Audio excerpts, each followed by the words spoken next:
अस्सलाम वालेकुम दोस्तों, छा तव्हां बि जोड़नि जे सूर खां परेशान आहियो?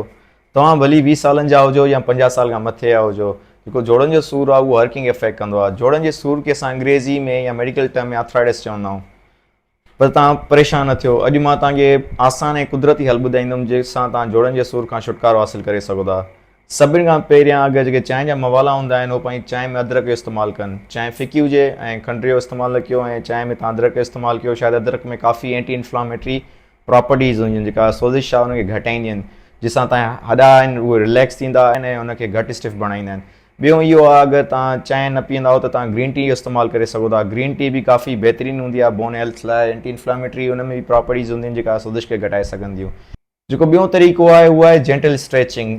सभिनि खां बेस्ट वे आहे जोड़नि जे सूर खे ख़तमु करण लाइ उहा आहे जेंटल स्ट्रेचिंग। या तव्हां ॾींहं में 15 खां 20 मिंट बि वॉक कंदो त जेको तव्हांजे जोड़नि जो सूर आहे उहो काफ़ी हद ताईं ख़तमु थींदो। ॿियो इहो त तव्हां हिकु जाइ ते काफ़ी टाइम न वेंदा कयो। जीअं हिकु माण्हू हूंदो आहे कुर्सी ते वेंदो त काफ़ी लंबे टाइम लाइ उते ई वेठो हूंदो साॻी पोज़ में, हीअ हरकत न कयो। तव्हां इंश्योर कयो त तव्हां सॼे ॾींहं में हलचल वग़ैरह कयो था। ऐं अगरि तव्हांखे सूर घटि आहे त तव्हां स्ट्रेच करे सघो था। तव्हांजी कुल्हनि जी स्ट्रेचिंग थी वई, तव्हांजी कंधी थी वई, तव्हांजे हथनि जी थी वई, रिस्ट कलाइनि जी थी वई, तव्हांजी पेरनि जी थी वई, तव्हां स्ट्रेचिंग वग़ैरह कयो।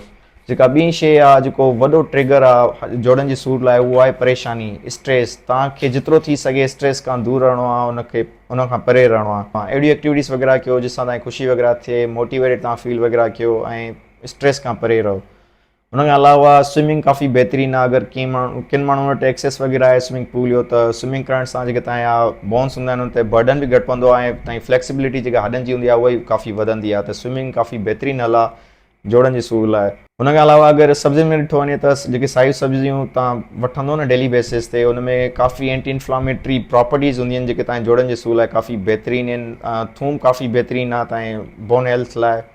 हुन खां अलावा तव्हां सिज जी रोशनी डेली 10 खां 15 मिंट वठंदा कयो, जंहिंसां जेका तव्हांजे जिस्म में विटामिन डी लेवल आहे उहा काफ़ी बूस्ट थींदी ऐं ठहंदी। जेका विटामिन डी आहे उहा ई काफ़ी बहितरीनु आहे तव्हांजी बोन हेल्थ लाइ। फ्रूट्स जेके खटा फ्रूट्स आहिनि उहे तव्हां इस्तेमालु कयो, उन में विटामिन सी हूंदा, उहे ई काफ़ी बोन हेल्थ लाइ बहितरीनु आहे। स्ट्रॉबेरीज़ थी विया, लेमन्स वग़ैरह थी विया।